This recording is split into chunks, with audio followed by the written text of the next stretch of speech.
नमस्कार, स्वागत है आप लोगों का सीडीपी बाय आंचल पे। आज का वीडियो जैसा कि आप देख रहे हैं केवीएस के एग्ज़ाम को लेकर है। मैंने पहले भी कहा था कि मैं इसके लिए अलग से एक वीडियो बना के दूंगी।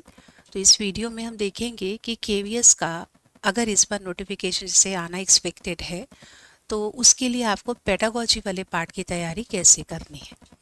तो पहले देख लेते हैं कि नोटिफिकेशन आपका कब तक आएगा।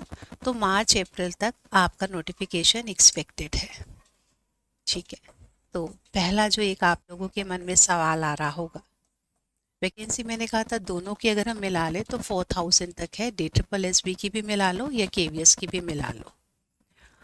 अब उसके बाद अगली चीज़ आती है बेटा कि आपका सलेबस। सलेबस आप लोगों को पता है 2017 के बाद 2018 में सलेबस बदला था और ये वाला जो सलेबस चेंज हुआ था ये एक ही बार इस चेंज सलेबस का पेपर हुआ था और 2022 में फिर दोबारा से चेंज हो गया था। अब 2022 के अंदर क्या हमने बदलाव देखा था कि इसके अंदर आप लोगों का पेडागोजी को लेकर तीनों का डिस्ट्रीब्यूशन में काफ़ी हमने देखा फ़र्क आया। मार्क्स काफ़ी बढ़ा दिए गए। पीआरटी के अंदर इसको 60 नंबर का किया गया, टीजीटी पीजीटी के अंदर इसको 40-40 नंबर का किया गया। अब इसके अंदर क्यों बदला गया था 18 से 22 में, उसका कारण ये था कि जब 2018 के अंदर पेपर हुआ था तो उस समय सब्जेक्ट के बारे में कुछ पूछा नहीं गया था खास। 150 नंबर का पेपर हुआ करता था, 18 वाले की सेशन की बात कर रही हूँ। और उसके अंदर जो है सब्जेक्ट की जानकारी को ना पूछते हुए, जैसे टीजीटी और पीजीटी में तो मेन सब्जेक्ट ही होता है, तो उसमें भी ये था कि 40 नंबर का जनरल अवेयरनेस हो जाता था, 40 नंबर की पेडागोजी हो जाती थी, 10-10 नंबर की आपकी लैंग्वेज हो जाया करती थी, बाकी आपका जो भी पार्ट मैथ्स रीजनिंग वगैरह को लेकर था। तो फिर जब बच्चे इस प्रकार से क्वालिफाई करके पहुँचे तो पाया गया कि सब्जेक्ट के बारे में इनको अच्छी जानकारी नहीं है। तो जैसे जाइट वगैरह की ट्रेनिंग्स वगैरह होती है, तो फिर ये उसी समय विवाद उठ पड़ा था कि ये जो सिलेबस चेंज किया गया है ये कंफर्म नहीं कर रहा जिस तरीके का टीचिंग एप्टीट्यूड चाहिए था। और 2022 में आप लोगों के पास एक नया सिलेबस जारी किया गया। इस सिलेबस में कहीं भी कोई खामी नहीं है क्योंकि सब्जेक्ट कंसर्न को भी पूछा जा रहा है और जो पेडागोजी जो मेन चीज़ है उसको भी अच्छा वेटेज दिया गया है। तो ये जो एग्ज़ाम है इसमें आपको 2 पेपर देखने को मिलते हैं सेम, मतलब उसी एक ही पेपर के अंदर आप कह लीजिए 2 भाग है। एक आपका जनरल वाला पार्ट, जिस जनरल वाले पार्ट की बात कर रही हूँ तो ये पार्ट सभी के लिए कॉमन है, 100 नंबर का है। खैर मेरा बाकी सारी चीज़ों को लेकर वीडियो नहीं है, अपने पार्ट केवल पेडागोजी को लेकर है। तो ये जो सिलेबस पैटर्न है अब चेंज नहीं होगा। तो सिलेबस पैटर्न आपका क्या रहेगा, जो मेरा वाला पोर्शन है वो पेडागोजी को लेकर है जैसे मैंने आपको बताया। तो उस पेडागोजी के अंदर वही PRT TGT PGT, PRT TGT PGT, इनका जो मार्क्स डिस्ट्रीब्यूशन है उसमें थोड़ा फ़र्क है। पीआरटी का आपका 60 नंबर का है, टीजीटी का 40 नंबर, पीजीटी का 40 नंबर। 5 यूनिट से रखिए जिसके बारे में मैं अभी आप लोगों को ब्रीफ करूंगी कि वो 5 यूनिट्स किस प्रकार है। तीनों को सेम ही सिलेबस दिया गया है बट उसमें जो वेटेज है यूनिट्स का वो अलग अलग कर दिया गया है। अब आता है कि एग्ज़ाम कंडक्ट कौन सी बॉडी कराएगी। अब की बार ये एग्ज़ाम जो है ये सीबीएसई कंडक्ट कराएगी और अगर सीबीएसई कंडक्ट कराती है एग्ज़ाम तो वो ऑनलाइन ना होकर ऑफलाइन होगा। अब जब आपको ये आइडिया हो जाए कि एग्ज़ाम कंडक्टिंग ऑर्गेनाइजेशन कौन सी है तो आप लोगों को पेपर में किस प्रकार के क्वेश्चन पूछे जाएंगे उसका आइडिया लग जाता है। कैसे वो मैं आपको बताती हूँ। देखिए, सीबीएसई सीबीएसई पहले नेट का एग्ज़ाम भी कंडक्ट कराता था, यूजीसी नेट का, और ये 2018 तक इसने ये एग्ज़ाम कंडक्ट कराया। सीबीएसई आपका सीटेट का एग्ज़ाम कंडक्ट कराता है। स्कूल एजुकेशन में मेन एग्जामिनेशन कंडक्टिंग बॉडी आपकी सीबीएसई है। तो ये जो भी बोर्ड के एग्ज़ाम्स है आप देखते हैं ये कंडक्ट कराता है। अब इसके अंदर होता क्या है, अगर आप इन तीनों एग्जाम की कहानी देखो तो आप इसमें कुछ कॉमनैलिटीज सीखेंगे। अब इसके अंदर कौन सी ऐसे पॉइंट्स हैं जो बिल्कुल कॉमन है? तो उनके अंदर सबसे पहला क्या है? पीवाईक्यूज। जो पिछले सालों के पूछे गए प्रश्न हैं वो आपको दिखेगा कि दोबारा पूछे गए हैं। मैंने ये चीज़ खुद पर्सनली नेट का जब पढ़ाया उसमें भी देखा था 2018 तक, 2019 में फिर उसके बाद जब एनटीए आ गया तो लेवल अलग हो गया। आप लोगों ने खुद भी अपने लेवल के ऊपर सीटेट के पेपर देखे हैं, आपने भी 10th और 12th का पढ़ाया है, पढ़े हैं, आपने भी चीज़ों को महसूस करा होगा। क्वेश्चंस जो होंगे वो अप्लाइड है, फैक्चुअल कम पूछा जाएगा। जबकि अब तक आपने देखा है केवीएस ने बहुत सारी चीज़ें जो है फैक्चुअल भी पूछी है, खासकर जहाँ पर आ जाता है आपका पॉलिसीज़ हो गई, कमीशंस हो गया, तो इसमें सारा का सारा पार्ट आपको फैक्चुअल मिलता है। स्टेटमेंट को लेके भी कुछ क्वेश्चंस आपने देखे होंगे, 2022 में भी देखे होंगे, पहले भी देखे होंगे। तो हाँ, इस वाले में अगर आप सीबीएसई लेगा तो फैक्चुअल वाला पार्ट आपको कम मिलेगा, अप्लाइड क्वेश्चन आप लोगों के ज़्यादा है। और ये क्वेश्चन केस स्टडी बेस्ड होंगे। अब केस स्टडी बेस्ड क्वेश्चन किस प्रकार के होते हैं? बेटा ये क्वेश्चन बिल्कुल वैसे ही होते हैं जैसे कि सीटेट कंडक्ट करवाता है ना एग्ज़ाम, तो वही जो सीबीएसई ने ये वाला काम करवाता है। तो इसमें केस स्टडी वाले क्वेश्चन इसी प्रकार के होते हैं कि भाई एक टीचर अपनी क्लास में ऐसे पढ़ा रहा है, कोई भी सब्जेक्ट को ले लिया, वो लैंग्वेज को करा रहा है, मान लीजिए ईवीएस को करा रहा है, तो अपने बच्चों में अगर वो चाहता है कि एक्सप्लोर करने की टेंडेंसी को वो बढ़ावा देना चाहता है तो उसे किस प्रकार किसी एक्टिविटी को करवाना चाहिए या किसी टॉपिक को पढ़ाना चाहिए। तो ये वाले क्वेश्चन आपने सीटेट में ऐसे बहुत सारे क्वेश्चन देखे हैं। तो बिल्कुल उसी प्रकार के ही क्वेश्चन अगर सीबीएसई के हाथ में ये रहेगा जो कि संभावित है तो वैसे ही पूछे जाएंगे। पर क्वेश्चन का लेवल जो है वो अब आपने सीटेट के एग्ज़ाम से भी लगा लिया होगा, पर उस सीटेट के एग्ज़ाम को केवल सीडीपी के पार्ट से ही मत जज करिएगा, बल्कि उसको सब्जेक्ट पेडागोजीज में जो बदलाव आ रहा है ना उसको लेकर आपको आइडिया लेना होगा। तो जो सब्जेक्ट पेडागोजीज में एनईपी 2020 के बारे में या आप लोगों का जो नया वाला एनसीएफ है उससे रिलेटेड चीज़ों को लिया जा रहा है, तो इसमें भी यही होगा। और ख़ास एक चीज़ ये देखना कि एआर वाले क्वेश्चंस ये आपको ज़्यादा देखने को मिलेंगे। एआर वाले कहें या आप लोगों के स्टेटमेंट बेस्ड क्वेश्चंस जो हैं वो ज़्यादा मिलेंगे, स्टेटमेंट्स बेस्ड क्वेश्चंस। तो ये कुछ चीज़ों का आपको ध्यान करना होगा। पेपर जो है आपका ऑफलाइन होगा।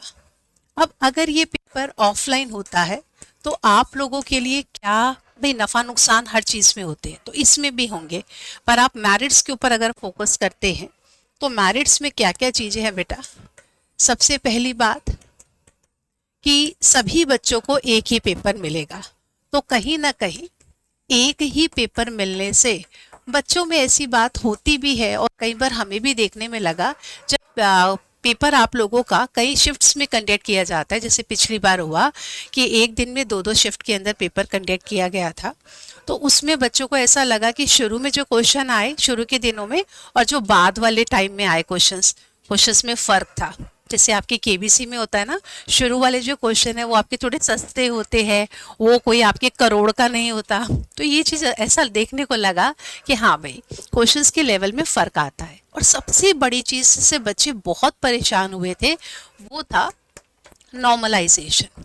तो भाई अब आपको नॉर्मलाइजेशन का दंश नहीं सहना पड़ेगा। अब आप सभी बच्चों के लिए एक ही दिन पेपर हो जाएगा, सारी टेंशन एक ही दिन ख़त्म हो जाएगी, सबको एक ही पेपर मिला है, सबको अपनी अपनी जगह पे ऐसे ही पहुंचकर पेपर करना था। तो वो जो एक हमारे को लगता है कि नहीं उसको तो भाई उसका लक फेवर कर गया, उसके साथ ऐसा हुआ, वो नहीं होगा।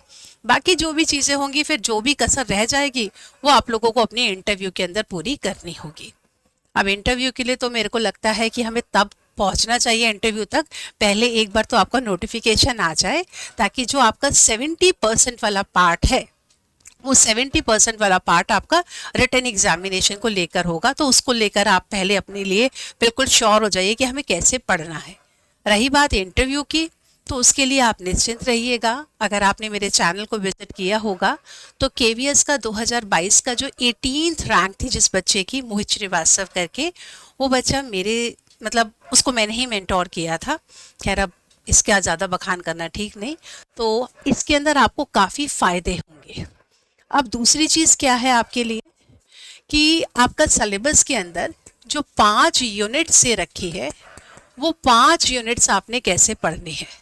तो पहले तो आप ये कर लीजिएगा कि जितने भी आपके पहले पेपर हुए हैं PYQs जो भी आपके 2022 के हैं उनको आप देख लीजिएगा।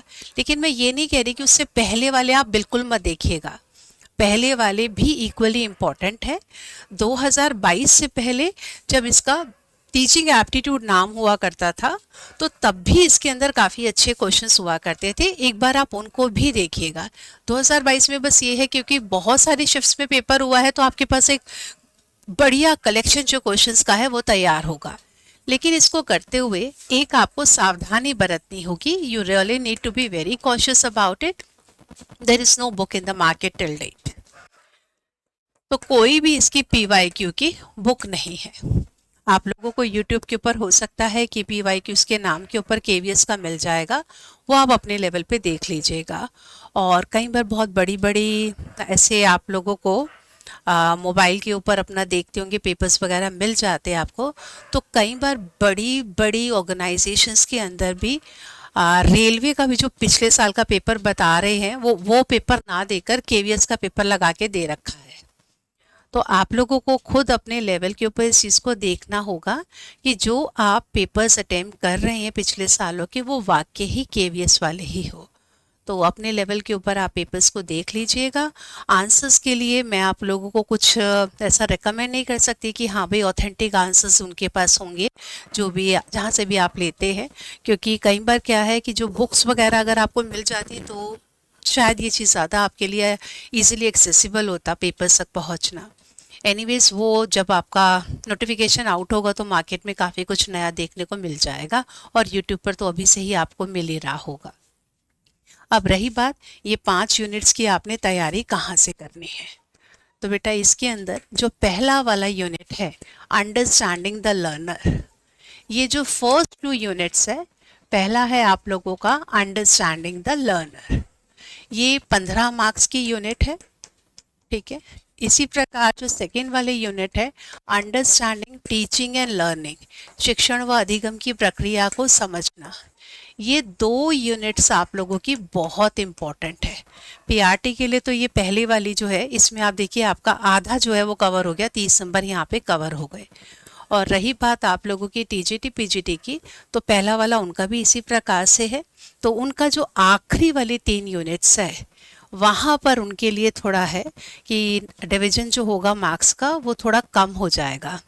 तो वो आपके लिए पहली 2 यूनिट सबसे इम्पॉर्टेंट है, जिसमें से जो पहला ये वाला है अंडरस्टैंडिंग द लर्नर, ये काफ़ी हद तक सिमिलर होगा आपकी सीटेट को लेकर। तो सीटेट में जो बाल विकास वाला पार्ट, केवल बाल विकास वाला, वो आपको यहाँ पर भी देखने को मिलेगा। लेकिन सीटेट में उसकी गहराई इतनी नहीं होती, जैसे ग्रोथ एंड डेवलपमेंट आप पढ़ लेंगे, लेकिन मैच्योरेशन के ऊपर उसका कंसेप्ट ही क्या है वो पार्ट आपने सीटेट में नहीं पढ़ा।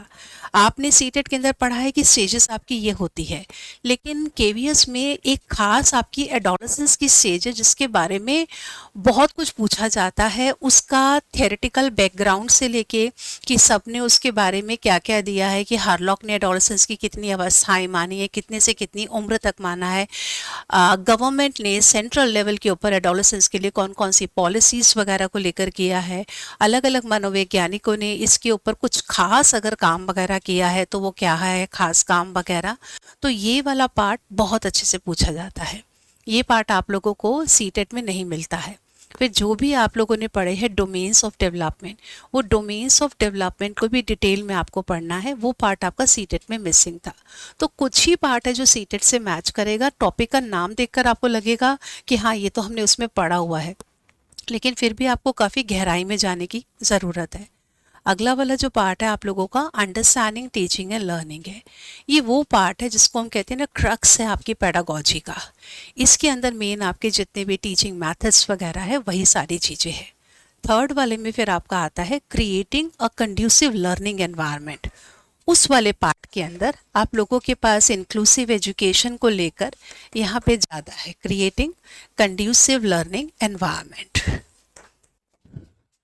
और इसमें ये भी ध्यान रखना कि लर्निंग के जितने भी आपके स्कूल्स हैं, जिसको हम साइकोलॉजी के स्कूल्स मेजरली हम कहते हैं, तो कॉग्निटिविज्म में क्या है, बिहेवियरिज्म के अंदर क्या है, कंस्ट्रक्टिविज्म में क्या है, सिर्फ उनके रट्टे ही नहीं लगाने, उनकी जो एप्लीकेशंस है कि अगर आप कंस्ट्रक्टिविस्ट को लेकर चल रहे हो तो रोल ऑफ टीचर क्या होगा, रोल ऑफ लर्नर क्या होगा, टीचिंग मेथड आपका क्या होगा, डिसिप्लिन आपका किस प्रकार का होगा, आपकी क्लासरूम मैनेजमेंट किस प्रकार की होगी। अगर आप इस पर्टिकुलर इज्म को या इस पर्टिकुलर वाद को, इस व्यवहारवाद को लेकर चल रहे हो, तब आपके क्लासरूम कंपोनेंट्स किस प्रकार से बदलते चले जाएंगे। तो ये चीज़ें आपने कभी भी सीटेट में नहीं करी थी। तो पहला वाला यूनिट थोड़ा बहुत मैच कर जाएगा, बट बाकी की जो यूनिट्स है उसमें आपको काफ़ी चीज़ें नई करनी होगी। उसके बाद जो चौथे नंबर का यूनिट है वो यूनिट कहलाता है आपका understanding school organisation and leadership. Leadership के भरपूर क्वेश्चंस आए थे, हर शिफ्ट के अंदर आपको भरपूर क्वेश्चंस मिले थे। टॉपिक भी आप लोगों के लिए इसमें नया है, और स्कूल ऑर्गेनाइजेशन में आपका टाइम टेबल वगैरह हर चीज़ को लेकर है। और आखिरी में है आप लोगों का पर्सपेक्टिव्स। अब ये पर्सपेक्टिव्स के अंदर क्या क्या चीज़ें हैं, तो बेटा इसके अंदर आप लोगों को पर्सपेक्टिव्स इन एजुकेशन के अंदर ये मेनली आपका फैक्चुअल वाला पार्ट है, जिसके अंदर आपको मेजर फोकस करना है NEP 2020 को। लेकिन ये PRT के लिए ज़्यादा है, क्योंकि PGT वालों के लिए तो ये वाला आखिरी वाला जो यूनिट है वो 2 नंबर का ही है। तो उनके लिए भी वही कहूँगी, चाहे तीनों स्लॉट्स के लिए कहूँ, तो तीनों स्लॉट्स के लिए अगर मैं सम अप करके कहूँ तो पहले वाले 2 यूनिट बहुत बहुत इम्पॉर्टेंट है। अब आज का वीडियो मैं यहीं पर ही कंक्लूड करना चाहूँगी। मैंने आपको एक थोड़ा सा ओवरव्यू दे दिया है अपना वाला पार्ट पेडागोजी को लेकर। अगर आप लोगों को समझ में आया हो, लगे कि ये चीज़ इन्फॉर्मेटिव है, तो आपके और जो भी डाउट्स होंगे वो आप कमेंट सेक्शन में डाल दीजिएगा।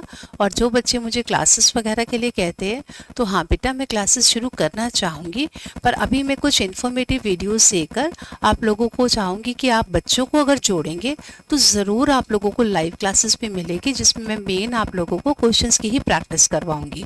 और वो प्रैक्टिस जो भी करवाऊंगी तो वो एग्ज़ाम के रेलेवेंट होगा, चाहे वो DSSB को लेकर हो या KVS को लेकर हो। अब ये आप लोगों पे डिपेंड करता है कि if you guys are really willing to attend those classes, तो आप लोग इस क्लास को शेयर कर दीजिएगा। मैं ये वाली क्लास जो है आप लोगों की यहीं पे वाइंड अप करती हूँ। Thank you.